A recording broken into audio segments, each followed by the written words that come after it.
Olá, meu nome é Alberto, seja muito bem-vindo e bem-vindo ao canal Dev Eficiente. No episódio de hoje, nós vamos revisar meio que rapidamente o texto original que deu origem à chamada Conway's Law, ou Lei de Conway. Então, basicamente, essa lei, né, que obviamente não é uma lei de verdade, aí ela estabelece que a organização dos sistemas, em geral, vai espelhar a organização das estruturas que construíram aqueles sistemas, né? Espelhar no sentido dos grupos que existem naquela organização e nas maneiras que esses grupos se comunicam, ou eventualmente, quando não se comunicam, também esses sistemas não se comunicarão entre si.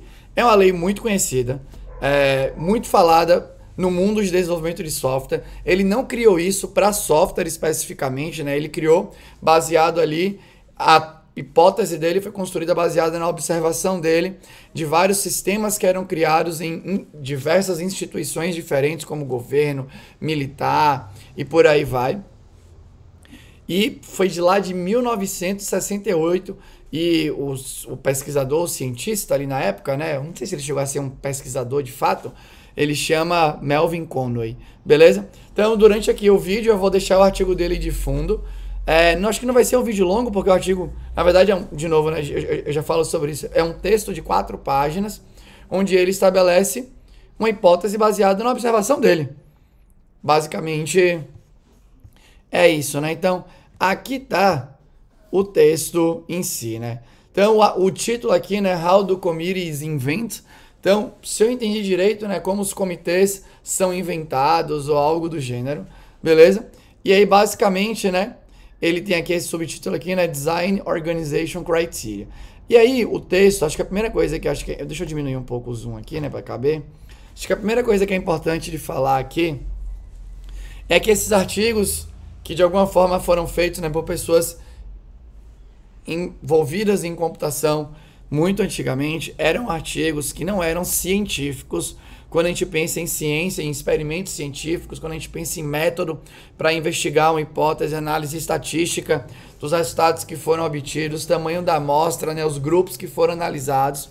E aqui quem está falando é uma pessoa que é meio que ignorante nisso. Eu não sou um pesquisador de carreira, né, uma pessoa que entende, que de fato domina essas técnicas e tudo mais, apesar de entender meio que por cima algumas características que são necessárias, beleza? Mas acho que sempre o benchmark interessante para a gente fazer, né, quando pensa em ciência de fato e quer aumentar as chances de alguma coisa acontecer regularmente, né, enfim, né, afirmar, conseguir de fato consolidar, né, afirmar uma hipótese ou refutar aquela hipótese. Acho que é sempre bom olhar, né, para tudo que é de medicina em geral, principalmente ali, né, na construção de vacinas, né, medicamentos e tal. Então acho que ali é um benchmark legal para a gente ter uma ideia que assim, putz, olha como as vacinas são feitas, né?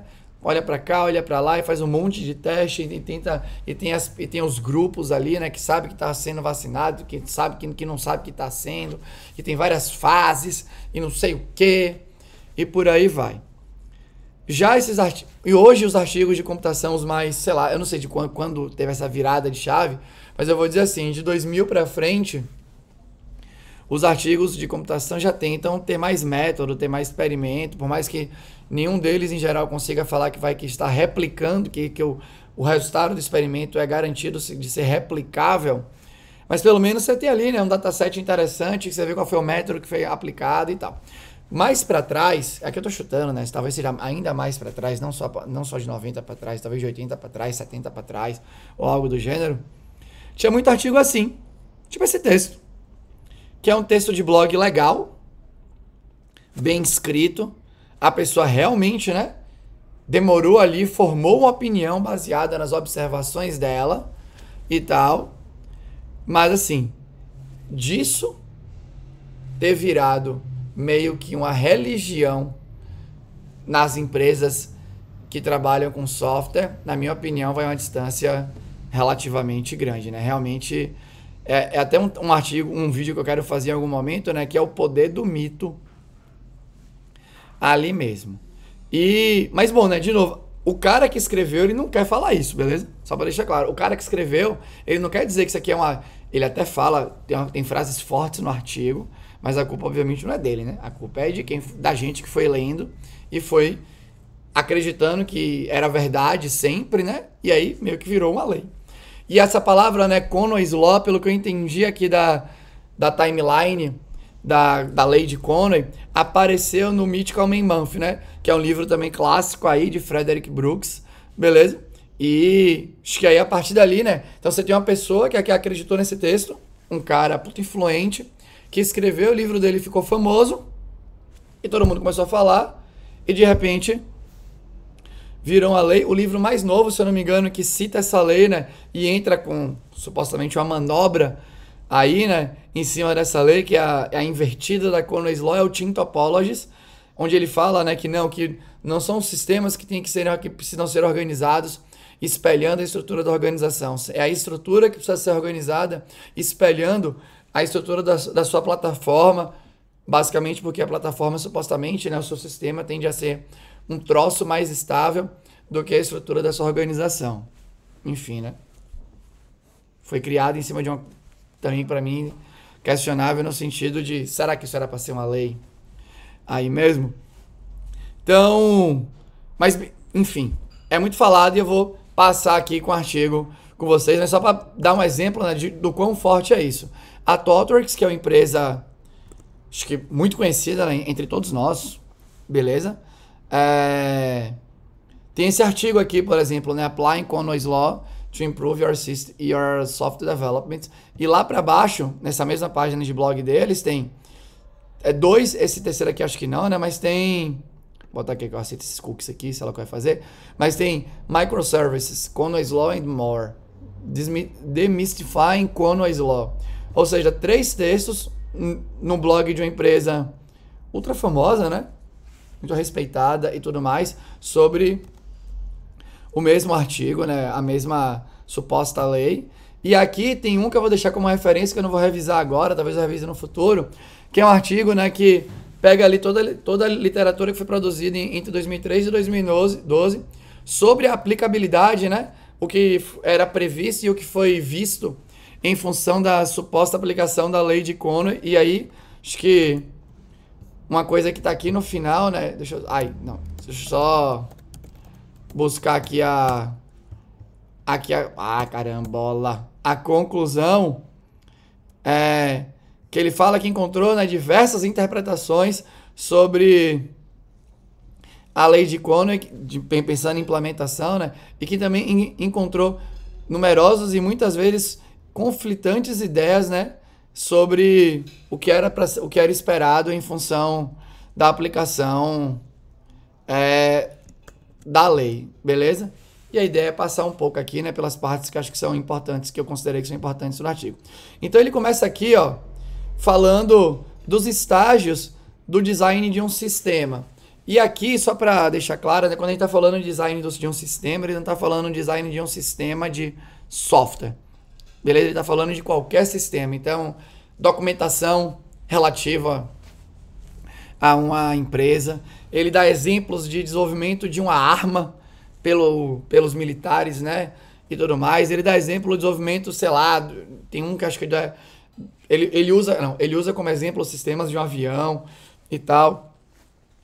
Ele dá exemplo, né, ele dá um exemplo, ele falou das armas, de compiladores. Então, ele dá um exemplo simulando, imagina que o time do COBOL tem 8 pessoas, 5 vai pro time do COBOL, 3 vai pro time do ALGOL, beleza?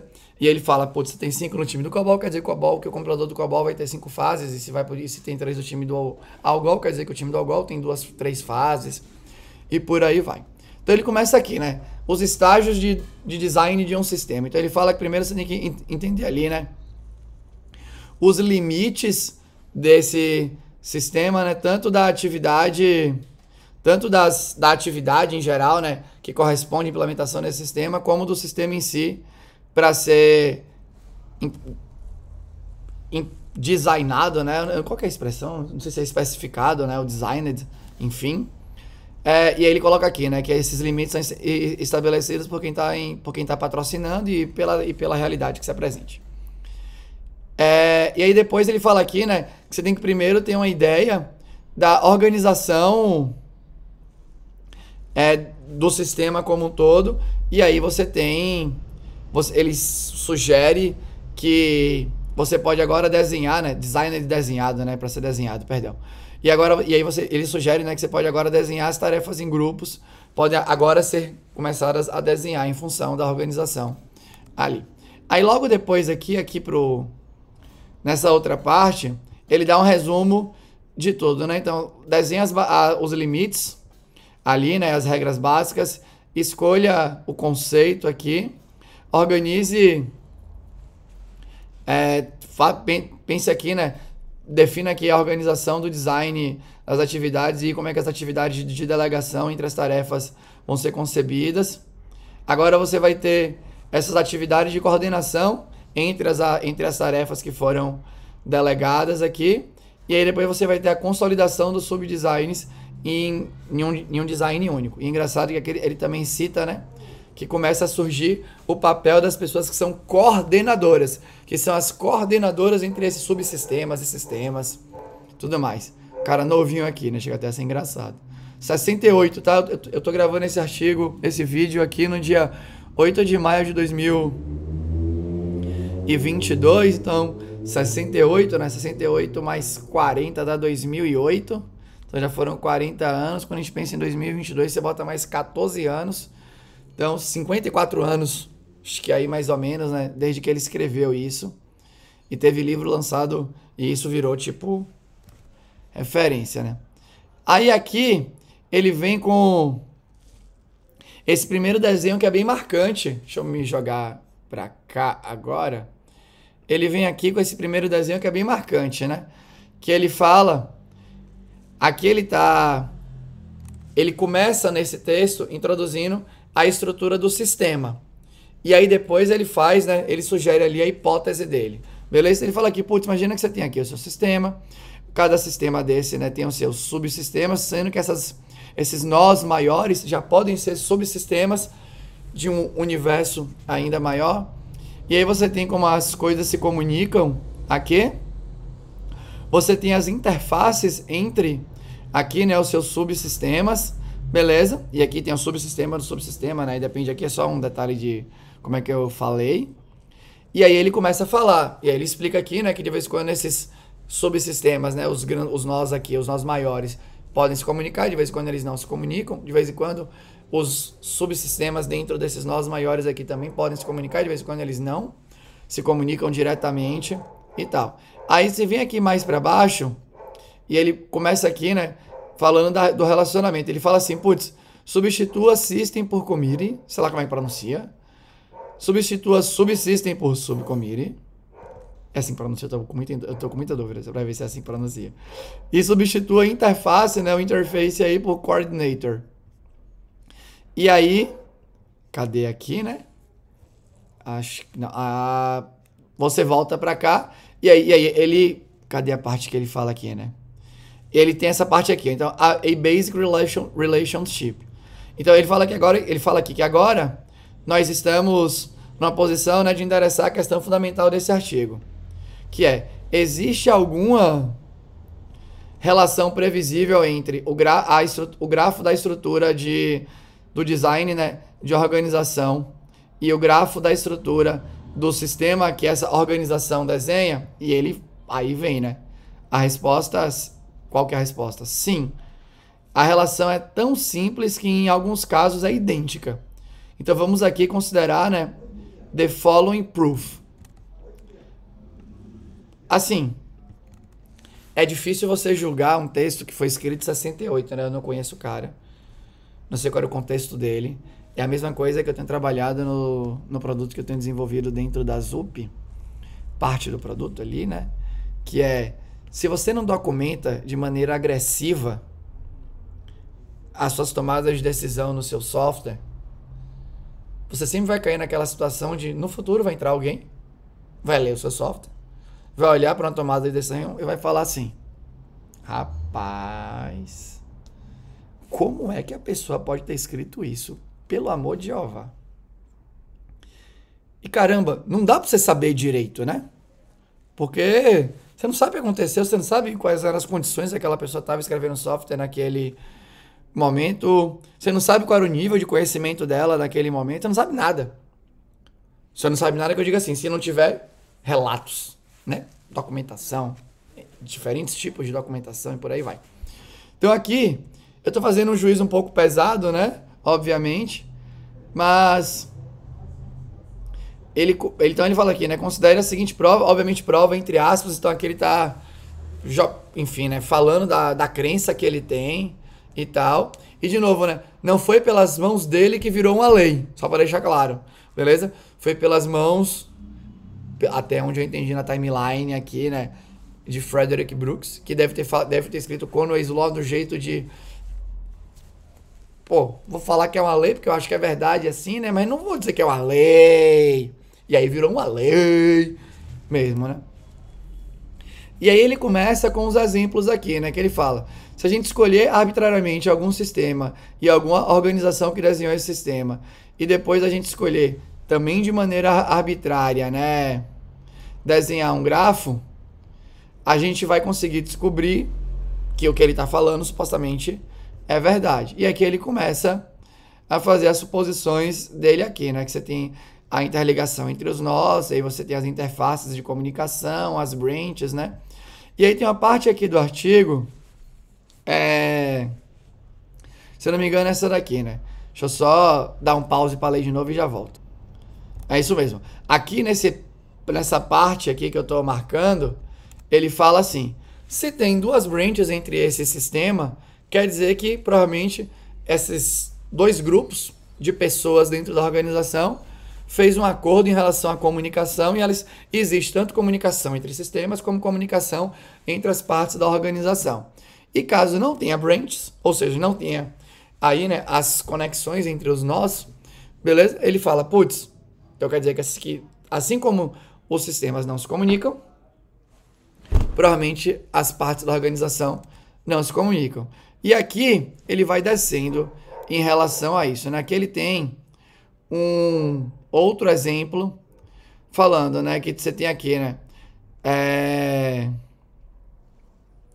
Um sistema de uma arma, né? Que foi desenhada por uma empresa e o design dessa empresa.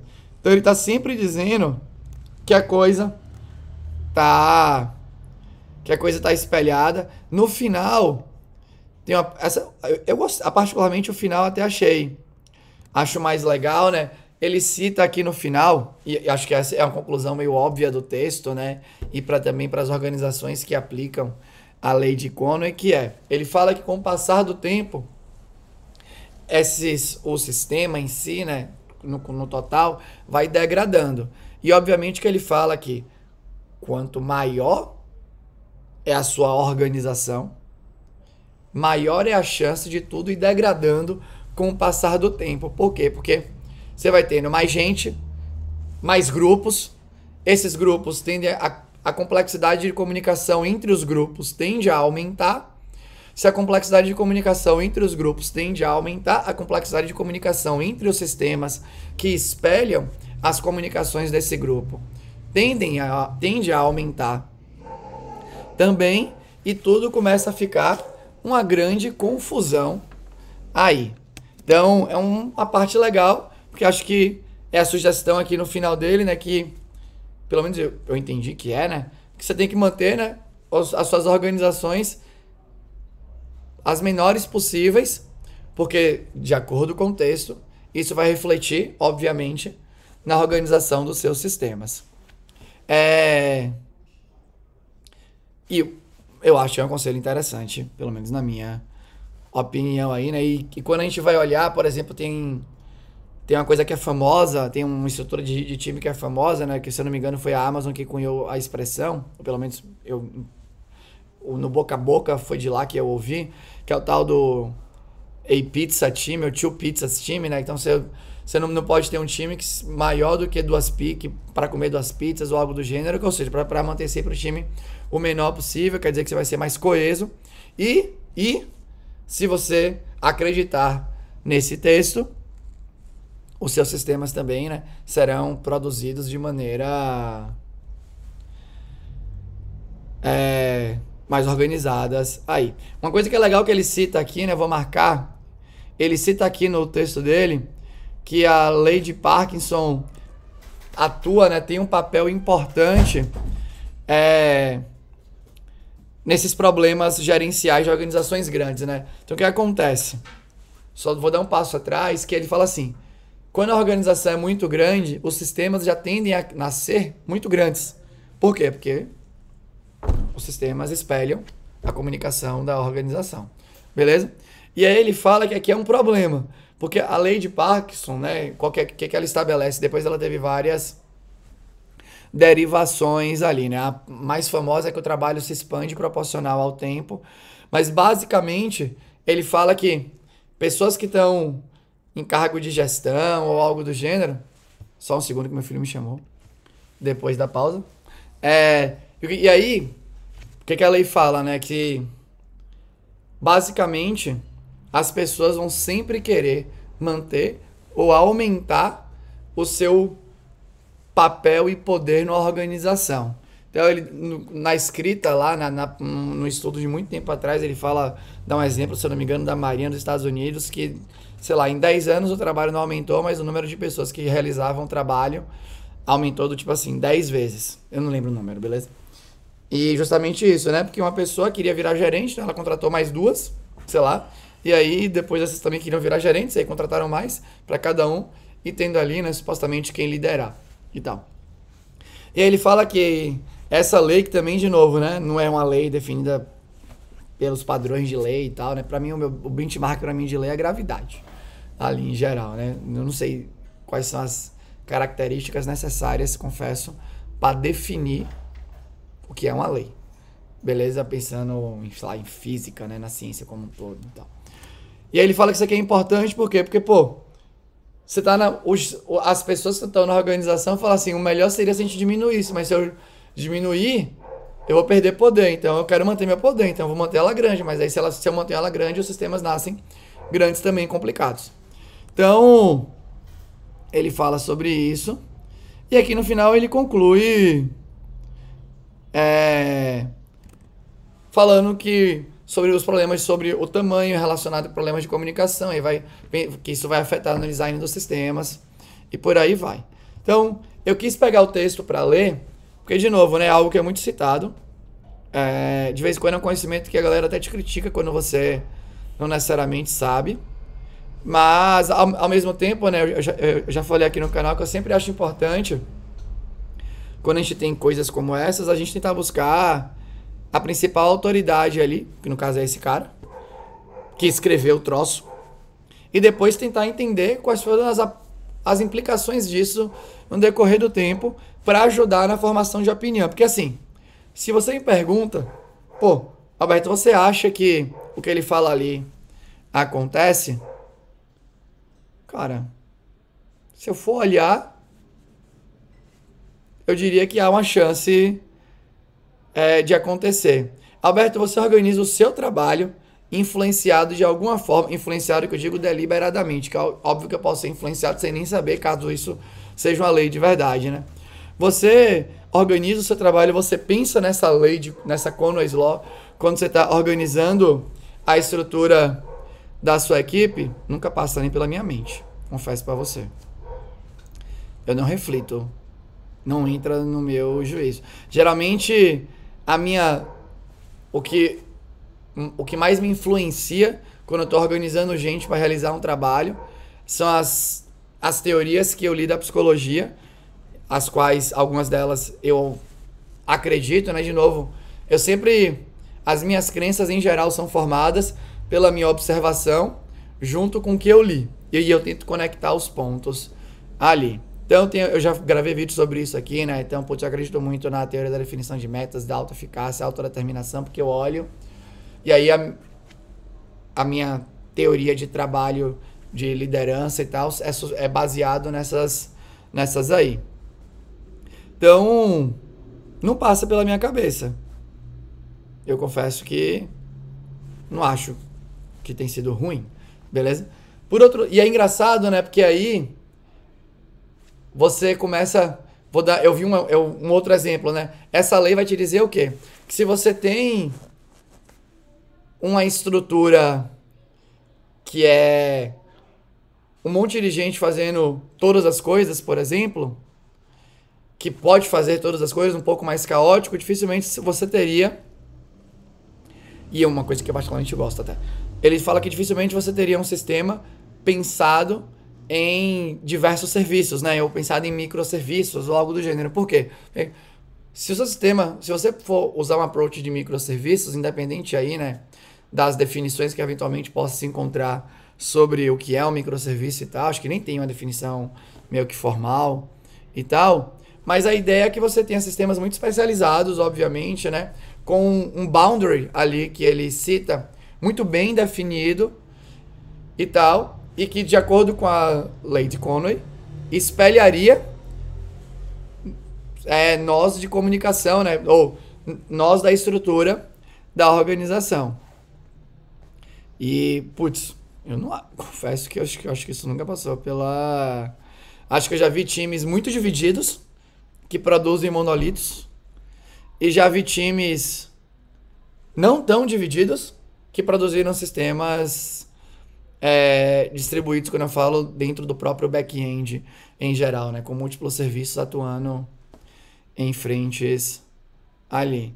Então eu não acho, pelo menos na minha experiência, que a lei de Conway influenciou na arquitetura, vamos dizer assim, dos sistemas que eu pensei. E eu estou passando por uma nova experiência agora, né? De criar uma coisa do zero. E com certeza, nessa parte, nesse sistema, nesse produto agora, a lei de Conway não é percebida de forma alguma. Ali. Beleza? Então, aí tem o lance, né, do Team Topologies, que é o lance de fazer a manobra invertida da lei de Conway, que é organizar as pessoas, né, as estruturas da organização em função da organização da plataforma. Também confesso que, sei lá, não sei se eu gostaria de fazer desse jeito, porque senão não tá claro pra mim essa relação, sabe? Do tipo, se eu tenho esses serviços aqui que supostamente falam...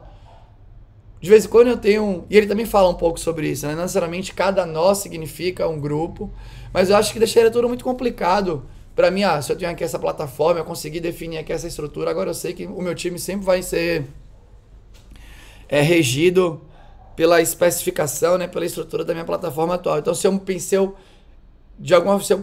por acaso fizer um redesign da plataforma, eu vou ter que fazer um redesign ali do time para espelhar. Sei lá, parece forte. Mas, enfim, eu queria trazer, porque eventualmente talvez isso seja também legal para você, né? E se você tiver experiência com isso, com a aplicabilidade, né? A sua opinião sobre a aplicabilidade, vai ser bom demais ler aqui nos comentários, tá bom?